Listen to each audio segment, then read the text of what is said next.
The Ward Scott Files is produced by Ward Scott Files, LLC. Come on, everybody! Come on, everybody! This is a Ward Scott Files advisory. The Ward Scott Files radio show may contain material not suited for people who are easily offended. Trust us on this. This show contains adult information and opinions. Please protect small children, sensitive pets, fragile houseplants, and liberal relatives. Thank you.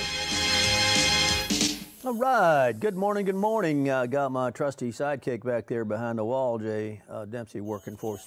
Yeah, there we go. And he's working for me today as diligently as ever. And we apologize for the little glitch yesterday. That was actually occurred for a moment while Jay was away from the computer signing up for his classes online at Florida. So he turns his back 1 second on the production back here, and guess you know what happened. So we got her all together today, and I think. Let's see what we got behind me. Make America Great Again? A hat up there? Is that right? Is that what? Oh, boy. Oh, my golly. I mean, who did? I'm making you support him. Well, we got a lot to talk about today, as always, and we appreciate you signing on with us and, learning a little bit about what you may not get through other sources. I want to start out with a follow-up, and I want to give kudos to the unnamed research assistant who provided me with this document, and I want to share it with you because it is the incident investigation report that Poe filed with the Gainesville Police Department complaining that his life was threatened, or he couldn't go out to eat with his family. And this, as I said yesterday, is the second time this joker's pulled this stuff.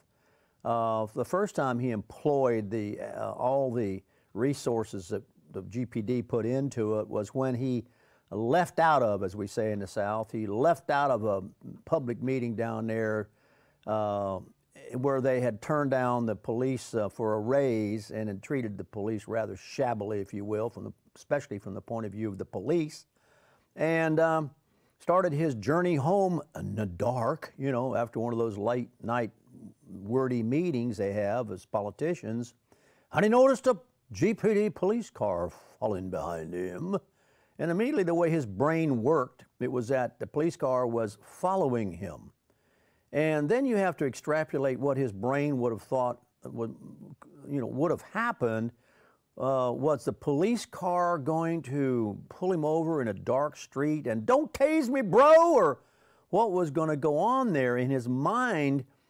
Here he is, the mayor, and he thinks that GPD is following him and is going to pull him over, I guess, in a darkened alley somewhere, and the rest is history. So that turned out to consume a bunch of resources as it was investigated, and it turned out the guy was just driving his police car, and it just happened to be behind Poe. I don't even know if the guy knew it was Poe, but in his mind, by golly, the guy had to know it was Poe. Since these lefties have enormous egos and vanities. And so now we have a police report here that I'm just going to go through with you because it's another repetition of a waste of resources on the part of GPD to have to go do this.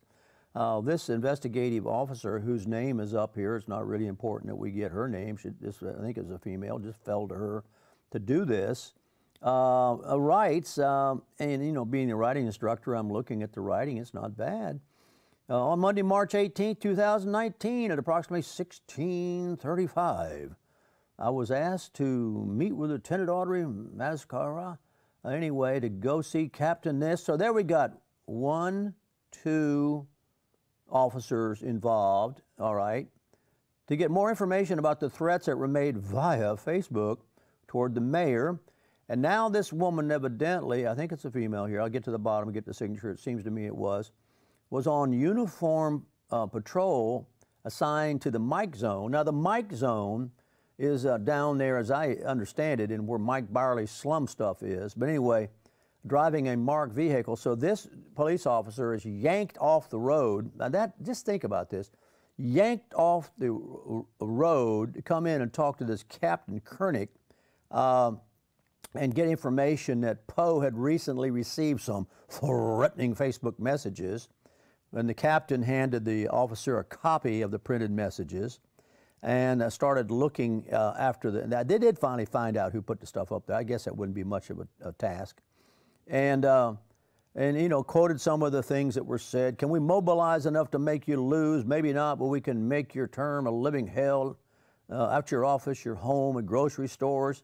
So now in Poe's ear, that's that this guy is going to follow him around and, I don't know, upsets the apple cart and all this kind of stuff, and et cetera. So it's all there in the report.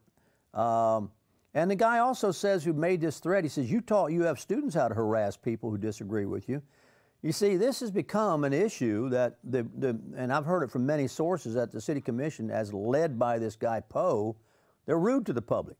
And, you know, if the public wants to try to get a point across that this commission doesn't agree with, well, they cut the public off. I've heard this from a lot of people. I never go to these City Commission meetings because, A, I'm not in the city of Gainesville, so I just let them implode. So anyway, here we got an officer pulled off the road out of the mic zone, goes and sees two other people, and then the officer calls an investigator, and they start setting up for interpretation, and then they get State Attorney one William P. Cervone involved in this, determine whether charges should be filed. So I don't know how many bureaucracies we've got because Poe is scared, and then the officer says, I attempted to make contact with Mayor Poe at his office, but he was already gone for the day. And you know, the secretary gave Poe's cell number, so she speaks with him, and Poe, you know, goes through all this stuff, and this and that, one thing and another. So I mean, there it is. I mean, this is the deal, and it turns out to be one Augustus Pasco, who lives at 4000 Northwest 21st Terrace, according to this form, that put the thing on Facebook, and then the report, as I guess it falls off into, you know, wherever it goes, but there it is. We've got a copy of the incident report. I don't know that anything's going to come of this, has come of it, but it is a pattern by Poe of being, you know, kind of nervous about. You know, evidently, I guess he feels guilty about what the rules or the decisions or the lack thereof that he's making.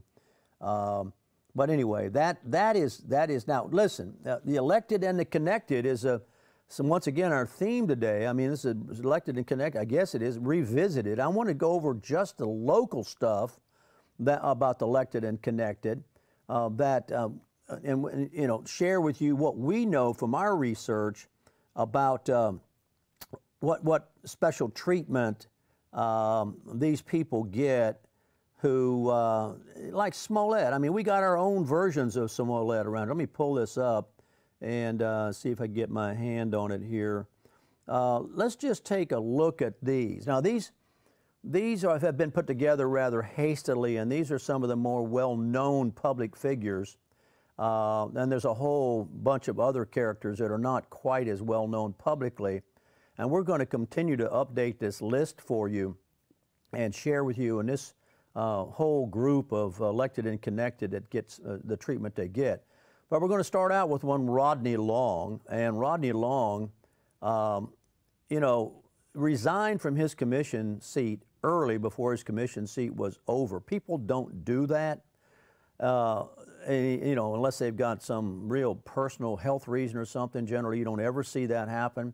We've always suspected he resigned because he didn't want to get caught doing something illegal that had to do with his tenure in office, because if he did, while he was in office, he'd lose his retirement and all that business, so he resigned.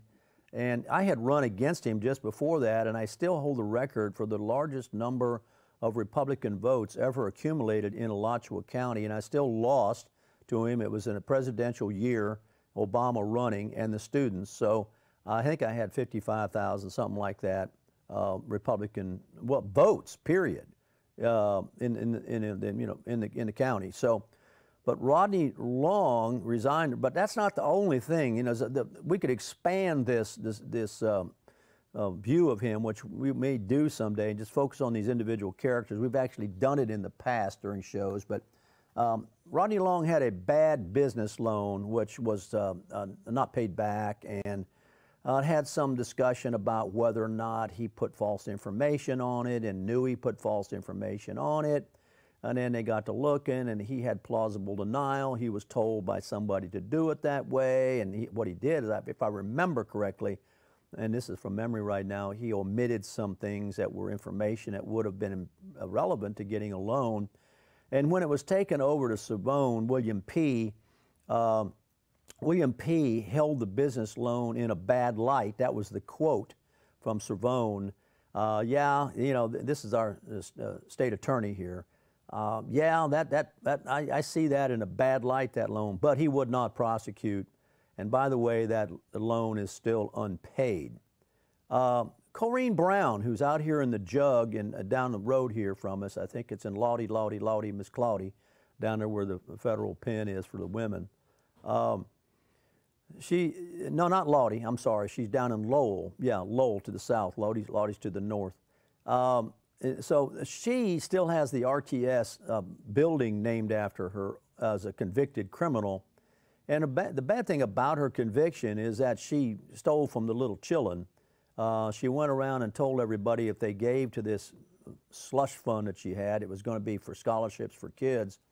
And then typically, not unlike the butt lift bandit, it didn't go to the kids. It went to hair weaves and, you know, Cadillacs and whatever. And so she's in the jug for that. But there's a little known debt that she has here. She has an unpaid credit at Eileen Silverman Budd's store. And apparently she was going in there. Now, the Harvey Budd, 3-lane Harvey, is a Democrat. And of course, Eileen, and then so they were evidently extending her credit in the store. And that, as last time we checked, that is still unpaid. Harken back to the days of Lieutenant Governor Jennifer Carroll, who was allowed to resign as opposed to being charged in a statewide internet cafe bust, if you recall that deal. That is a part of the elected. All those people were elected. And we're just bringing up 2 or 3 here because we don't want to spend a whole day on this, although at some point we're going to expand this a little more closely and let you look at a little more of the details about it. Now, the connected, of course, you're going to have right off the bat somebody we covered yesterday, and that's Christopher Moore Chestnut. His mother is a Moore, so he's got the middle name of the mother's family, as I understand it. So Christopher Moore Chestnut, I can just tell you right now that there's so many connections to special treatment that we're just going to take a special day and do a job of disclosure just on the Chestnut family, which incidentally is getting ready to be honored by GRU, as I said yesterday, for some sort of scholarship and leadership. And Andrew Gillum is going to be the keynote speaker. You talk about, you know, a crew together in one place under one roof at one time. Boy, that is a bunch right there. We've already found Gillum to have issues, and Gillum is connected to the Chestnuts who have issues. But one of the things that has not been published ever, as I know of it, if I can't, you know, correct me if I'm wrong, in the Mexican Sun here. Let me harken back and give you the context for this. There's always been locally here, Plan East Gainesville, Plan East Gainesville, Plan East Gainesville, and Plan East Gainesville is basically was engineered by the black leaders who had their hands out to make money on government programs that they were trying to instigate. And so Rodney Long and the same crowd, Chris Chestnut and this bunch, they got together and they drew a line from the airport over to the tackle box over there, and that became an area where they thought they would be in the way of Plan East Gainesville if they could ever get the government to start developing in East Gainesville, which they'll never do. So they bought property there in the way, thinking and speculating. In other words, they would go buy whatever, they would just purchase whatever was in the way of this eventual movement, gentrification, or whatever you want to call it, towards East Gainesville. Well, guess what? That development never came. Meanwhile, they let the properties run down. They let them run down, and we have pictures of this because we went by and took pictures of it. and we pursued it and tried to, get some justice. But what I'm talking about was a ticking clock of code violation fines. Now, I had Terry Martin back on here not long ago, who was on the code violation, and on the code enforcement board, and he knew all about fines and code enforcement fines, and we talked about that. If you want to go back and look at that show on the WardScottFiles.tv, and this collection of fines, the tab ran up. I checked with our instigator investigator today before we went on air.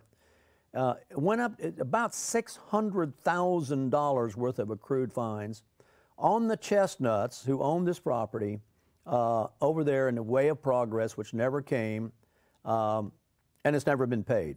Okay, now if it's been paid, we don't know about it. We haven't heard about it. But what happens when those fines get so big and they have to do with political people, they just get wiped away.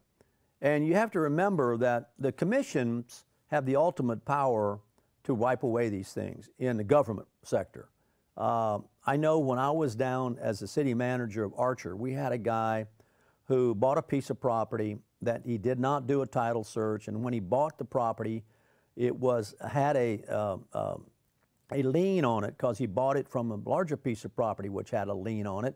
So his property also had a lien on it, and he wanted the city to forgive that lien. And the city said, well, we didn't fail to do the due diligence. You failed to do the due diligence. If you'd paid a lawyer to go back and research the deed, you would have seen that you had a lien on it. And I stayed out of it. I just, I brought the issue to the commission, and it's their decision. And the commission, he was asking the commission to forgive the entire lien because of due diligence he didn't do. And eventually, because it was a little town and everybody kind of knows each other, they did cut it back a little bit. They still got him to pay some money, but so was he connected? Yeah, he was connected. He was connected by virtue of the smaller the town, the more they know each other. So he had thumbed his nose at the lien. There's another guy down there who does this stuff, and I'm not going to use his name, but I can tell you that I went out to take a look at the property. Then he had just cleared without any permits or anything of the kind, and nobody had confronted him until I came there. And I came down there and called him on the carpet and said, let me tell you something. If you don't make restitution to what you've done here, I'm going to turn the hounds loose on you. And so I think that did get resolved because I left as city manager before that was ever completed. But when I got there, it was just languishing. The guy was giving the International Fighter Pilot salute to the code enforcement procedure of the city of Archer. There's a guy named Lee Troy Guyon, who was an NFL lineman from Stark, Bradford County. He got caught with a gun, 3/4 of a pound of weed, $192,000 in cash in Stark. Those charges got dropped, okay? The family is pretty well known around there. So all his stuff went away. Lee Kneeblock. He has the strangest situation here that we're still trying to get to the bottom of. We've done a public records request for this actual file, and so far it hasn't been responded to by one William P. Cervone. But the weird thing that happened in this thing with Kneeblock, let me refresh you. He had this case with this woman in Marco Island whom he had made untoward, unsolicited sexual advances to in exchange for, positions in the political world. And he did the same here to a lady up here. Now, one of the weird things about this is the moment it was settled by the lawyers who represented him in Marco Island, there was a simultaneous judgment entered here in Alachua County without the victim here in Alachua County ever being consulted. So it had been settled without consulting the victim. And Kneeblock was, of course, an elected and connected. So in simultaneous judgments in two different circuits occurred at the same time for Kneeblock, and the victim here was never notified. The victim was actually told, it's been by phone, as I understand it, it's been settled. You may come down here and get the settlement. It's in an envelope on the William P. Cervone's desk. Well, you can make up your mind about that. Jonathan Corey Smith, who was AKA Jock Smooth, all that business, he was videotaped, and this is long before the hookah lounge thing. And by the way, I was out at the hookah lounge yesterday taking a look. I'm going to get some pictures of that place and show it to you. It's unbelievable. Jonathan Corey Smith, AKA Jock Smooth, Jock Smith, was videotaped, and I talked to the guys who actually did the bust, and they're frustrated by this stuff. He was videotaped doing a drug sale. This is a while back before the hookah lounge thing. And the charges magically dropped, and the drug enforcement guys went to great lengths to get all the evidence, to take it to court, and the whole thing, probably what happened, is that the DA got a hold of him and said, well, we've got you, we got the goods on you, but we'll let you go if you roll over. The same thing that Gould tried to do to the people he subpoenaed to get to Trump, and they didn't because they didn't have anything to roll over on. So they apparently tell Jock Smooth, listen, we won't put you in the jug if you go out on the street and become an informant and turn some other guys in. And what ends up happening is Jock Smooth ends up shooting another guy at the hookah lounge, and the permit for this rap thing got fast-tracked by one G.G. Simmons and Tony Jones, the chief. If you don't think that ain't elected and connected, I don't know what is. There is a pitiful outcome.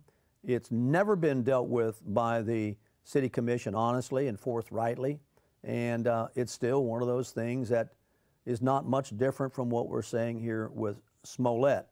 This Natwaina Brazilian butt lift bandit Clark, was hired by the city of Gainesville and given credit card purchase authority with, are you ready for this, with a felony criminal history. So I don't know what background checks mean anymore. I have a friend who has a business that does them professionally, talk to him quite frequently, and I said, I don't know what you're doing in the business, man. I don't think it matters anymore, background checks. Here's Natwaina Clark, who had a felony criminal history and gets a dadgum purchase card and goes out and heists $93,000, $98,000 from the city, some of which is pumped into her derriere. And everybody should have known that she had a pattern of this. But you see, it must have been that the laws were not just. They must have been made by white people. All this started really with the guy out in Missouri who stole from the convenience store, the gentle giant out there who pushed the cop, and the cop ended up having to plug him because he was reaching in the car trying to take the gun away from the cop. And then Obama waded in on that, and it was became the popular refrain was hands up, don't shoot, and it put the cops on trial. And there the cops have remained low these many years. The cops, ever since Obama got in office, have been the demons. So I just wanted to go through some of the local stuff with you that lets you know that this is not surprising to us, that this sort of goofy stuff that's going on with the Smollett stuff is really coming back to what we've always hypothesized had to do with whether you were elected, and if you were, you had contacts that others don't have, and if you were connected, you could also get into something where you could get a little bit of different treatment. There is some discussion now about whether or not Kim Foxx, she's always said she recused herself. Well, now they're not so sure. And Kim Foxx is this woman who had almost $500,000 pumped into a PAC to be elected to be the DA there in Chicago. And Chicago, let me tell you, I have some relatives who lived in Illinois, and they lived in central Illinois in the farmland, and they always considered Chicago to be another world, a corrupt place. I mean, it was just, you stayed out of Chicago if you could. If you wanted to stay out in the Midwest, don't go to Chicago. Now, according to an analysis that's been posted by Joshua Kaplan, it looks like the Cook County State's Attorney Kim Foxx never formally recused herself from the Jussie Smollett case. Now, this is contrary to the Chicago prosecutor's public announcement that she had done so. Now, a spokesperson for the prosecutor confirms that Fox never formally recused herself from the Smollett case. Well, what did she do? Okay? Now, in a statement just yesterday, the Cook County State Attorney, Carrie Ellis, said Fox, quote, did not formally recuse herself or the state attorney's office based on any actual conflict of interest.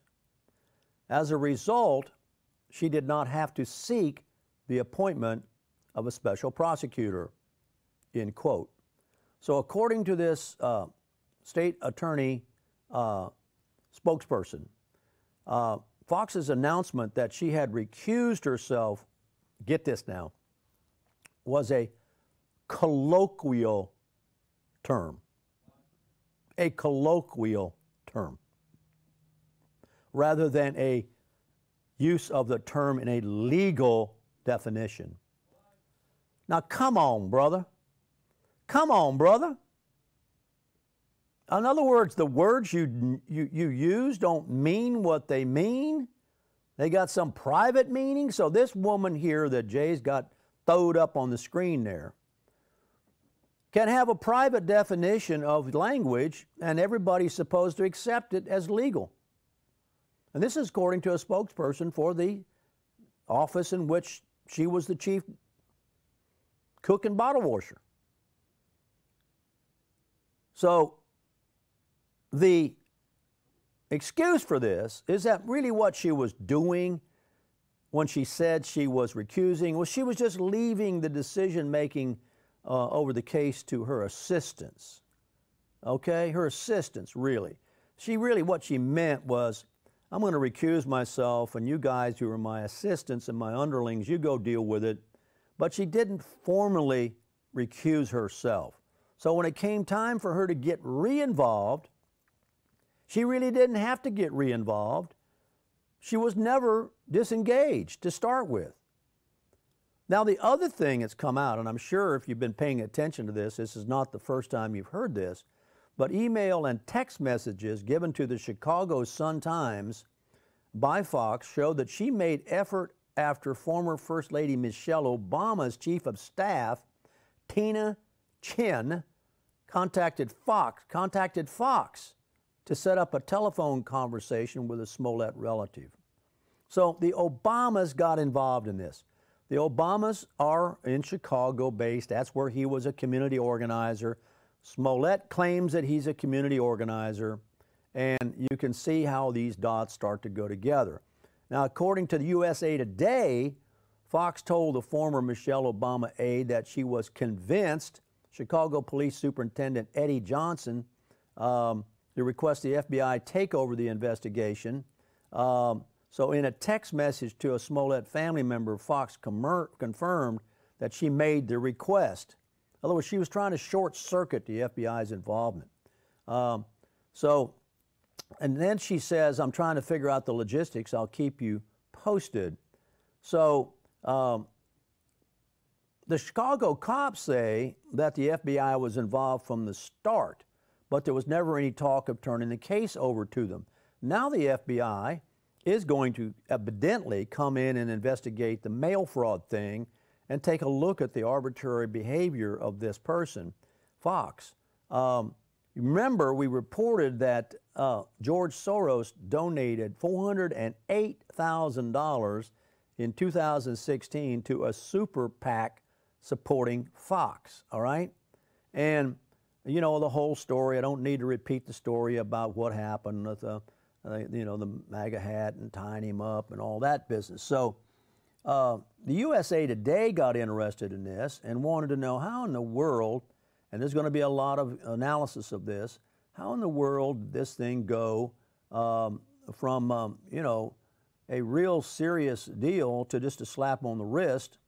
And I suppose this is going to be the million-dollar question that is going to be looked at. And So USA Today has said that this was, of course, a surprise decision.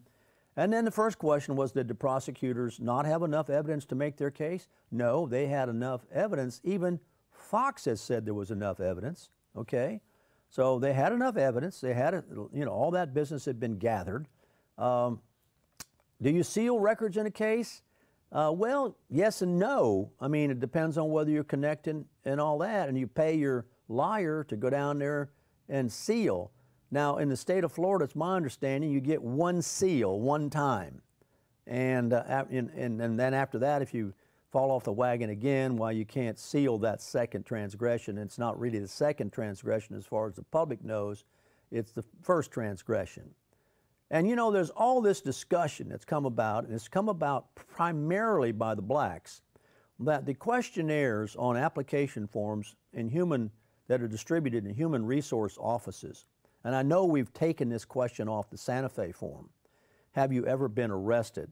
And the blacks complained that, listen, we get arrested all the time, and it's all this discrimination and the white man privilege and all this stuff, and they get a different treatment, we get different treatment and get the laws thrown at us.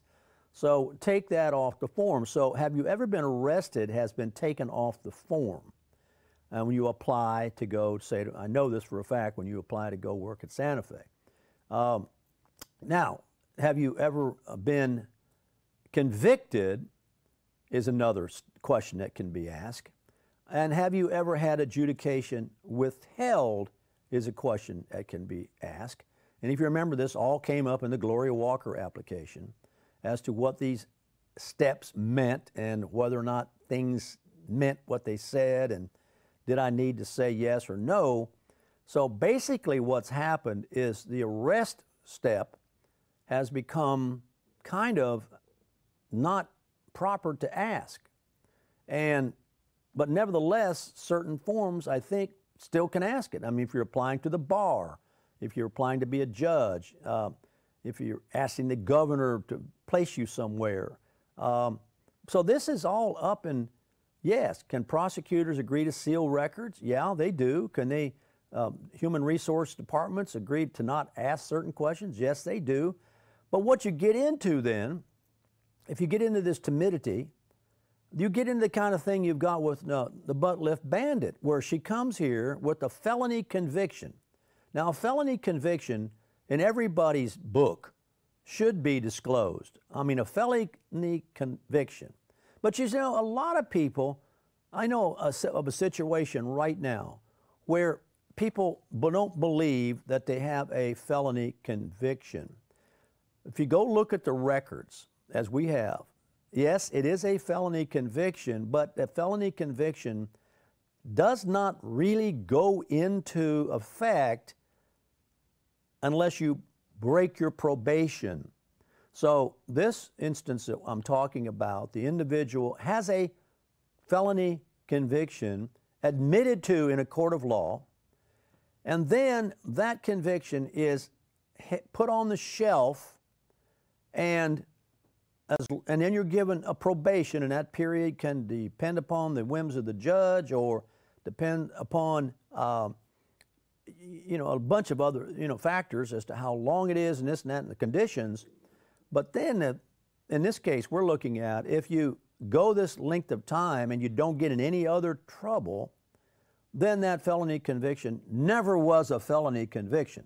But you can't say that until after the time has expired for the probation.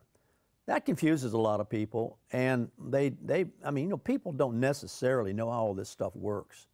And it takes some ferreting about and studying of it to understand how it works. And even then, as you see in the Smollett case, it can be manipulated to where nobody understands how it works. Even the cops and the mayor don't know how in the heck this worked.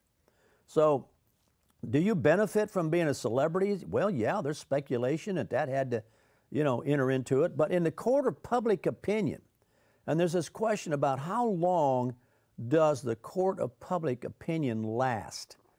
What is the memory span of the public? Well, we've got a whole generation of kids right now who are over at the university who were born after 9/11. They've been born way the heck after World War II and Korea and Vietnam. And we've got people who think they know what was going on in the Civil War days who can't possibly know from anybody firsthand.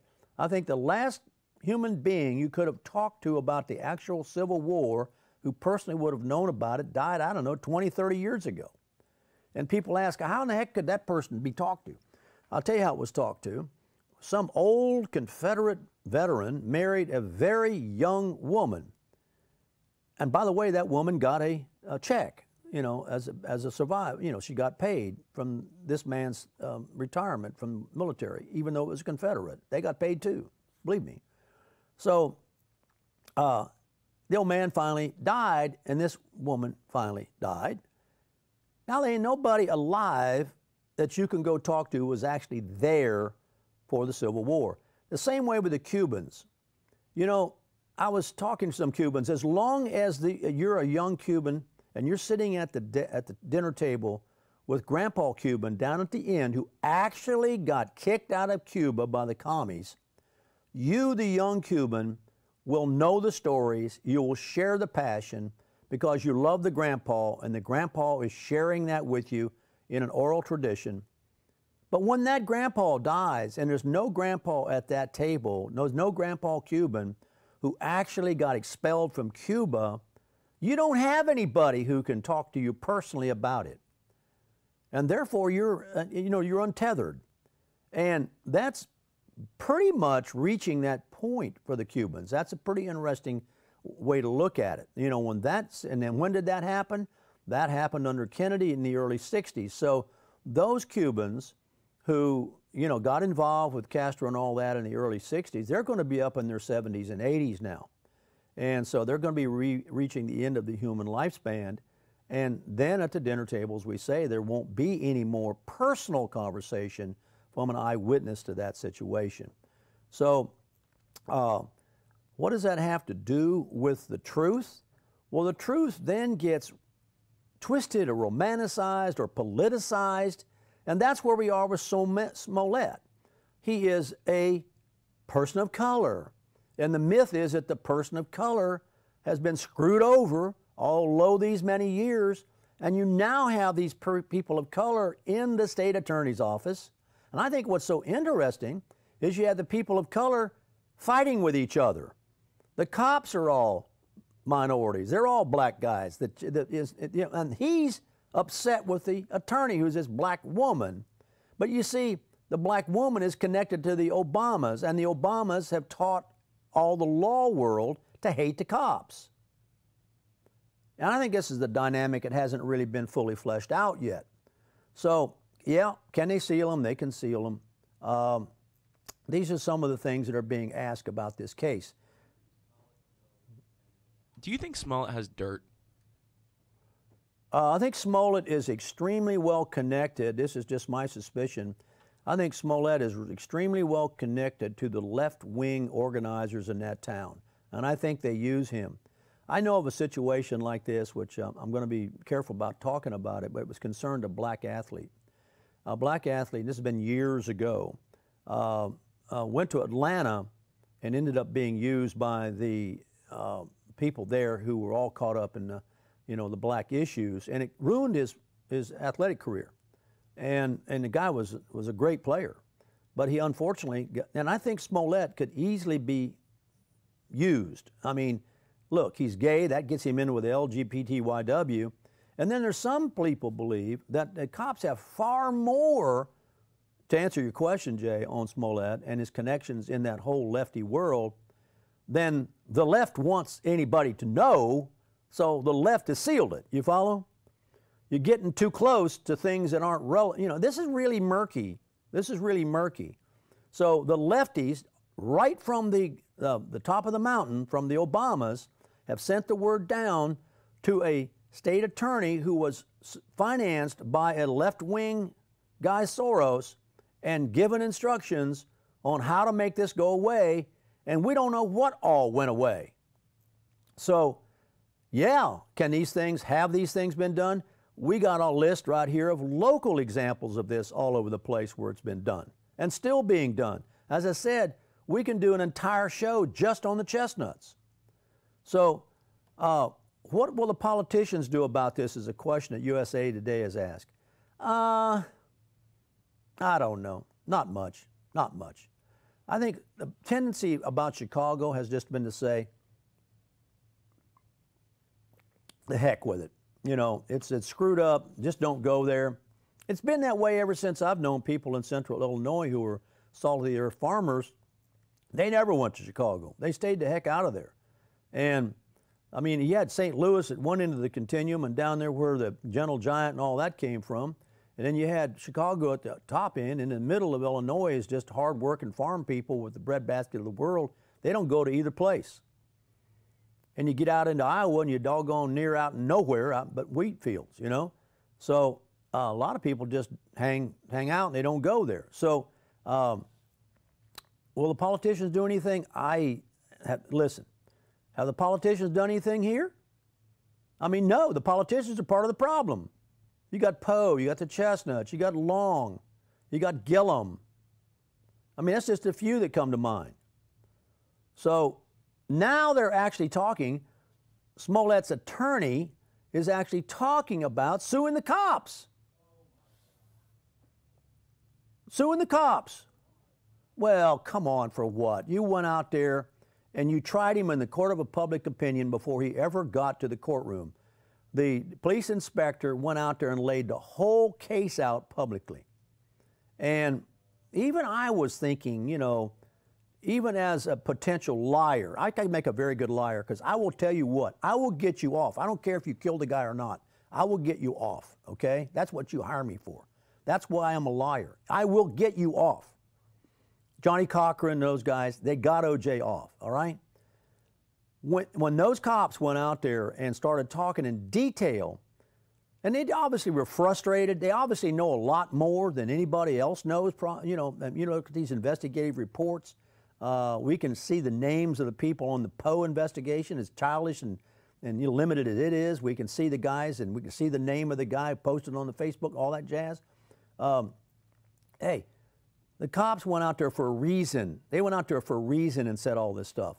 Who knows what they know was possibly going to happen? They haven't been, this is not the first time they've been stung. And if I get time, I'm going to go through that and catalog for you some of the already, you know, and this is not unusual. The cops here will tell you the same thing. I just talked to you about it with the Jock Smooth thing. I mean, they went out there and did all this work and tagged the guy in the whole bit, and the next thing, he's scot-free. And the next thing, he's shooting at guys down at the Hookah Lounge, a convicted felon carrying a gun, and there you are. So, and I want to get into something weird about that. Do you know that the taxpayer is paying $5 grand by order of the court to get those guys, to get the guy a defense attorney? I mean, come on. I mean, I'll get to that. There's so much to get to in this kind of stuff, in this kind of subject. I mean, I've become a kind of you know, jailhouse lawyer here. I mean, guys who are in the jug, you know, quite often they become very good because they got nothing else. They're in, they got a library, they got this, that, one thing, another. They got a bunch of criminals around them who've had excellent criminal defenses, this, and that, one thing, another. And it becomes a school for crime. I mean, they learn, they become what's called a jailhouse lawyer. So I've been sitting around covering all this stuff enough to where I've become a kind of, you know, jailhouse lawyer. And by that I mean there's certain patterns that you see that can be used by these people to get certain results that they want.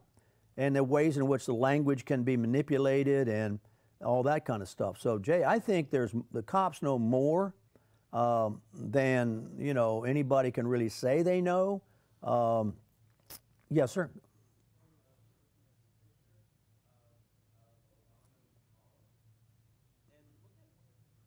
Look at where Smollett's hand is on Obama. Where is it? It's on his butt. Oh, golly, don't tell me. Well, you know. Wait, where's Obama's hand? Fortunately, I can't see it's behind the camera. I'd be embarrassed to look at that. It's just a family show. Oh, boy, I'm looking for the article here, my man, where the cops have got a long list of complaints about this. I'll come up with it in a minute here. While we're talking, the cops have got a long list of complaints about, and also the Chicago mayor election figures into this too. You know, that's taking place right now. I just want to refresh you a minute about that. Emmanuel, there's something more here than meets the eye, too, going on in this discussion about mayors, because there's two Democrats, Mayor Rahm Emanuel, you know, he was Obama's henchman, and they are, you know, having this discussion, and, you know, people fixing to vote, and the whole question of the moral authority of the Chicago cops is out there, and the whole issue of where you stand with crime and what's being done with it and what a hate crime is out there. These issues are going to become, and there's going to be a contest here that will feature, according to the Breitbart article here, 2 African-American women for the first time. One is a former federal prosecutor, Lori Lightfoot, who would also be the Chicago first openly gay mayor, and the other candidate is Cook County Board President Tony Preckwinkle, and this has been a nasty affair. One of the major issues is the treatment of black residents by the cops. And so concurrent to all this stuff that's going on right now, black crime continues to be a major problem. And I don't think that this is going to help it at all.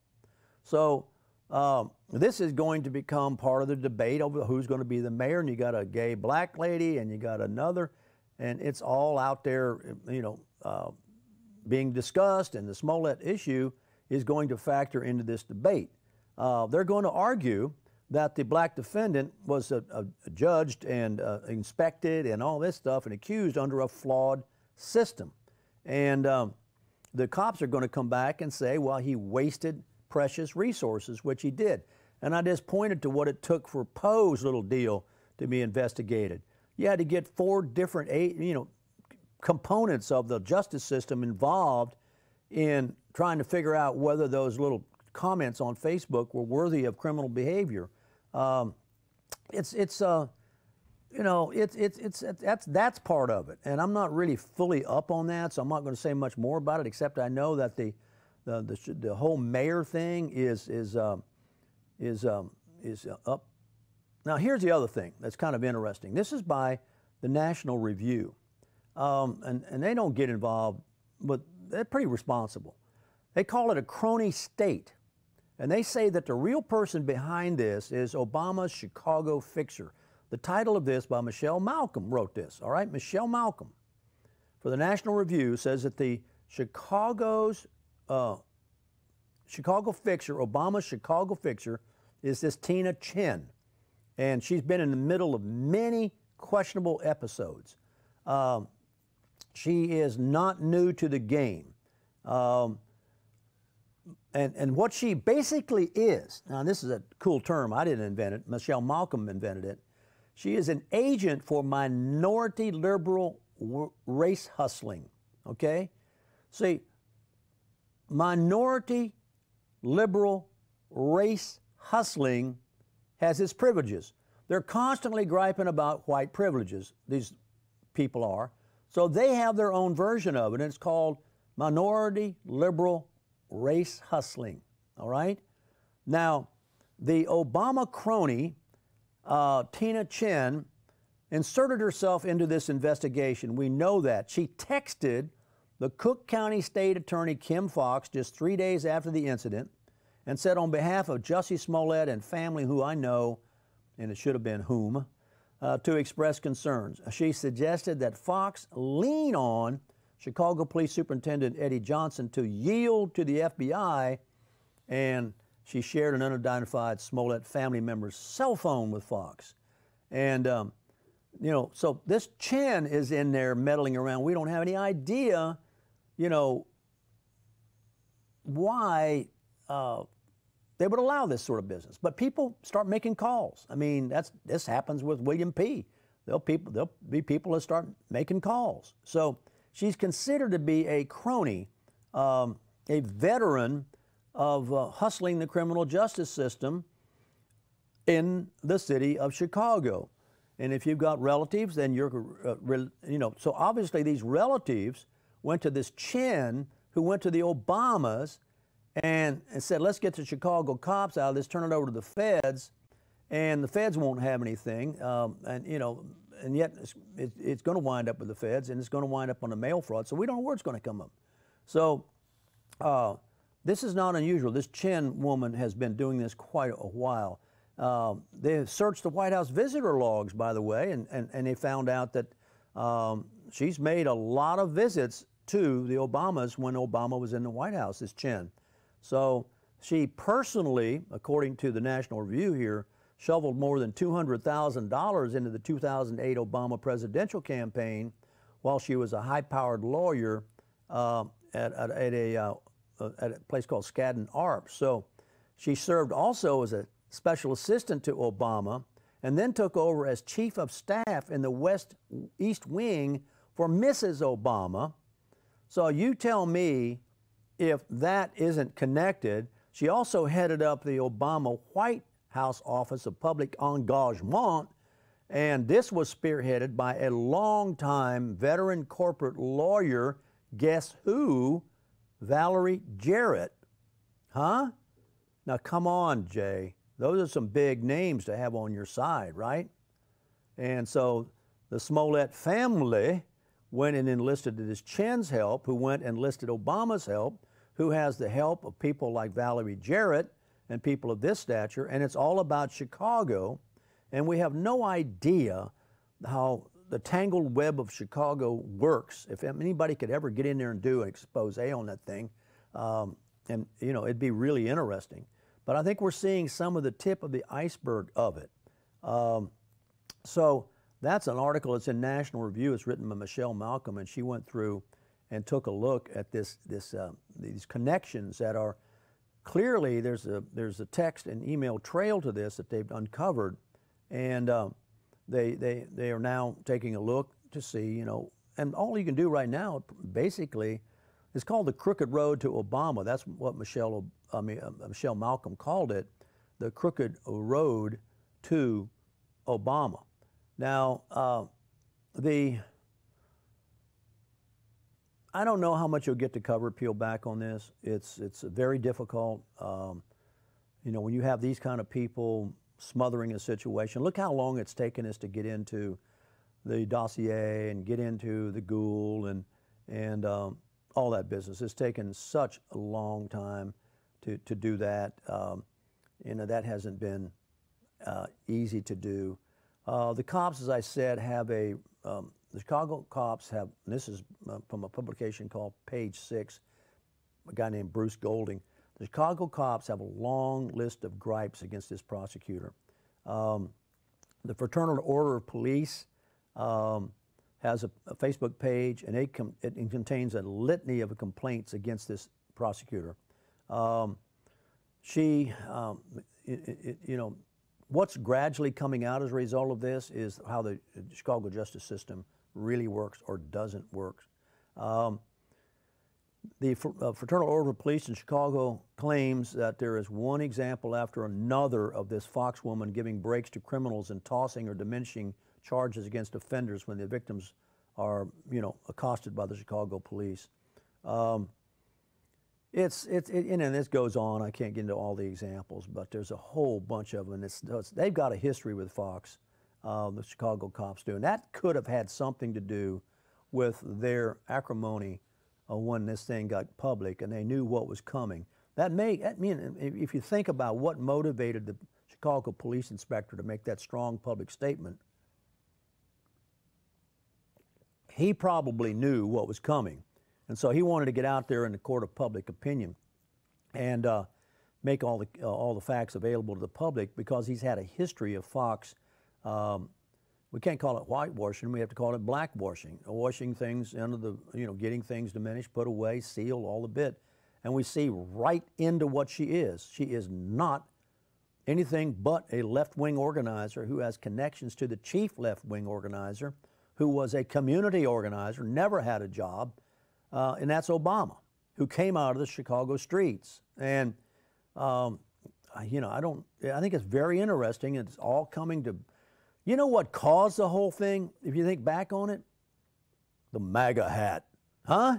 The MAGA hat started it. Make America great again. That's what they used as a prop in the phony behavior there, huh? I mean, it is crazy.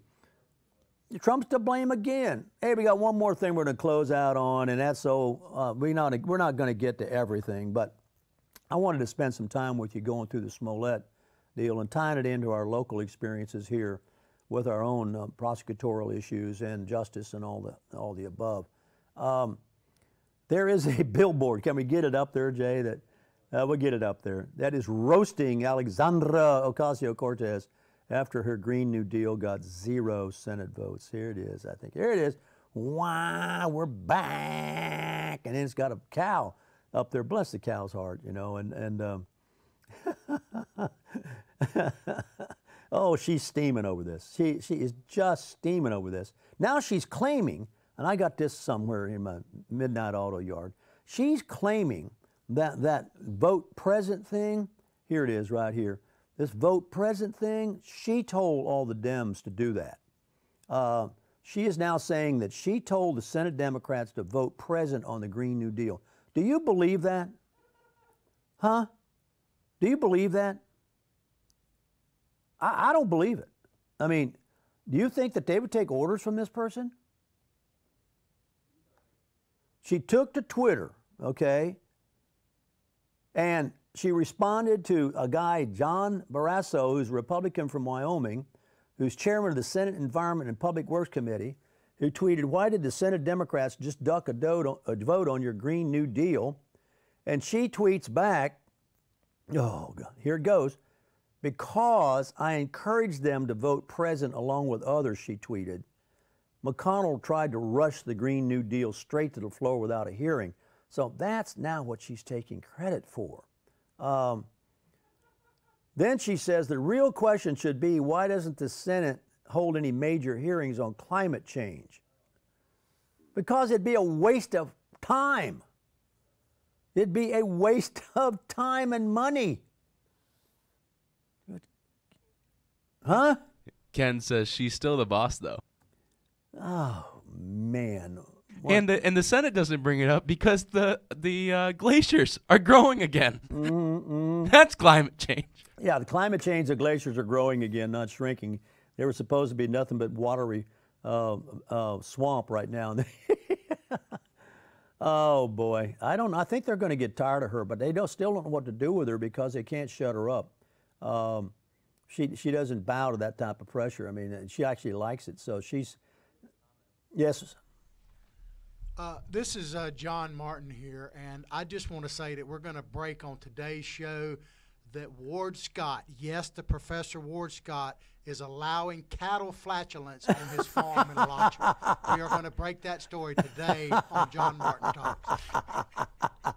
Yeah, John posted, I took a picture of my calves that came up to the fence yesterday, the little curious little devils, to see me, and I posted that picture on Facebook. If I had that picture right now, let me see if I can get it to you. We got just a couple minutes left, Jay. And of course, I'll show you my actual calves. But John says that I should not let them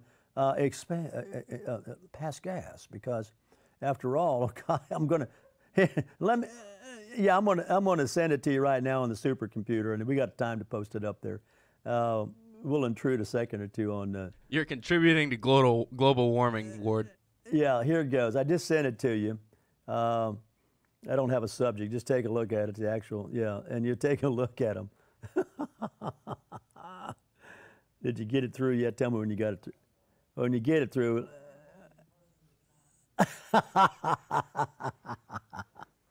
Oh boy, we can't let Ocasio-Cortez see this picture. She'll just go nuts. Oh golly, you know, I wonder how long it takes it to. It is a picture, so. Oh yeah, there they are. There they are. There the little devils are. Yeah. See them? I'll post them. Of course, John has to say that don't let them, you know, pass gas. They came up to the fence to take a look, see what I was up to, and I snapped that picture of them. Well, look at them. There they go. They'll end up at the Outback eventually. They don't know that. Oh, I'm so sorry. I didn't mean to say that, Peter.